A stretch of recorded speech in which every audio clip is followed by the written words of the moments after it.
Welcome to my YouTube channel. Please hit like and subscribe for more videos. Hello, good morning everyone. So nandito po ako sa garden at umulan na naman siya ngayon lang. Mga siguro mga 30 minutes ago, umulan na naman siya. At ito pala yung aking Black Majesty. Di ba ang ganda na po niya? Gustong gusto ko talaga makita ang mga plants ko after ng rain kasi ang sisigla nilang lahat, 'di ba? Iba talaga ang effect ng rain sa mga plants po natin. Ano po siya? And then meron akong plant dito. Hindi ko alam kung ito ba ay isang Philodendron Macaulis or Red Cardinal. Pero ang weird ng plant na ito, hindi ko talaga malaman kung yung growth po niya kasi yan po siya. Nagsasanga-sanga po siya, 'di ba? Ang weird lang. Yan po siya. And ito pong aking bagong biling Philodendron McDowell. Meron na po siyang new leaf. Pero nasira lang po yung new leaf po niya. Pero okay lang yan. Katagalan, okay din yan. Gaganda po din yan. At ito po yung aking SP Colombian na bagong bili din. Wala pa siyang dahon. And hopefully, soon, magkakadahon na po siya. Ito pa yung isang Macaulis ko na parang, ewan ko kung ano nangyari sa kanya, nasunog siguro. Kasi nasira yung net ko dito na part. Kaka-fix ko lang ng net ko. So, tatanggalin ko. Hindi pala siya matanggal. Yung mga... Macaulis din po ito, pero para siyang Red Cardinal for me. Ewan ko lang kung same lang ba yung Macaulis and Red Cardinal. And ito po yung bagong bili kong Black Cardinal. Sana magtuloy-tuloy na talaga siya. Sana mabuhay talaga siya. Kasi yung nabili kong Black Cardinal, newly cut pala. Hindi pa pala stable. At yan po ang aking bagong repot na Philodendron Varshavicii Aurea flavum. And then my Plomani eye. Philodendron Plomani eye. Ito po siya. Napaka-sensitive pala ng plant na ito.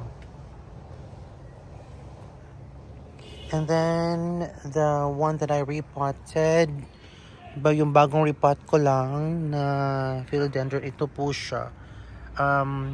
Philodendron Jungle Fever Snowdrift. And of course, ang aking pinaka-favorite po, paborito ko naman sila talagang lahat, pero ito po yung parang inano ko talaga siya, inalagaan ko talaga siya ng bonggang-bongga kasi ang tagal niyang mag-grow. Ito po yung aking Ring of Fire. Ang ganda po nito.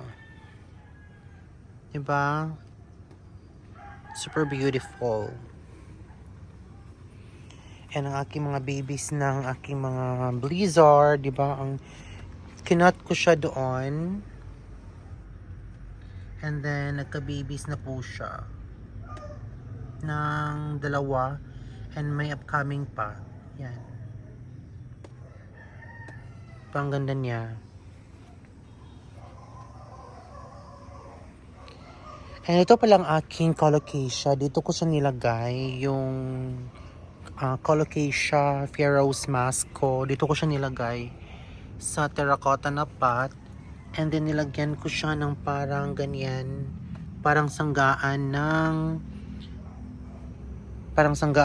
tubig. Kasi gusto naman talaga nito ng as in maraming tubig na hindi talaga siya natutuyuan. Pero hindi ko talaga nilagay ang tubig dito. Nilagyan ko lang siya ng tubig dyan sa ibaba na part para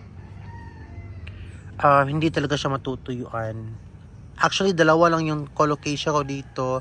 Ito siya, and then ito.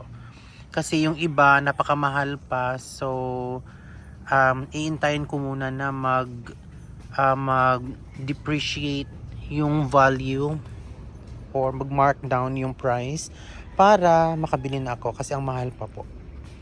Ang aking distante lubong na philodendron and my Florida ghost.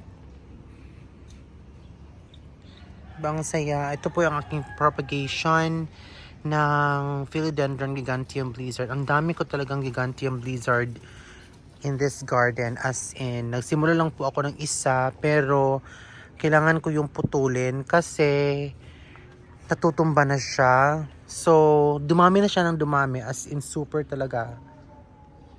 Diba ang ganda ng acting Black Majesty? Ang ganda po niya. Underrated po ang plant na ito. Wala masyadong pumapansin before. Pero napakaganda niya, as in. Walang halong biro, di ba? Tingnan mo ang kanyang mga leaves. Ang ganda. So, yun lamang po for today. And please watch out for my next video.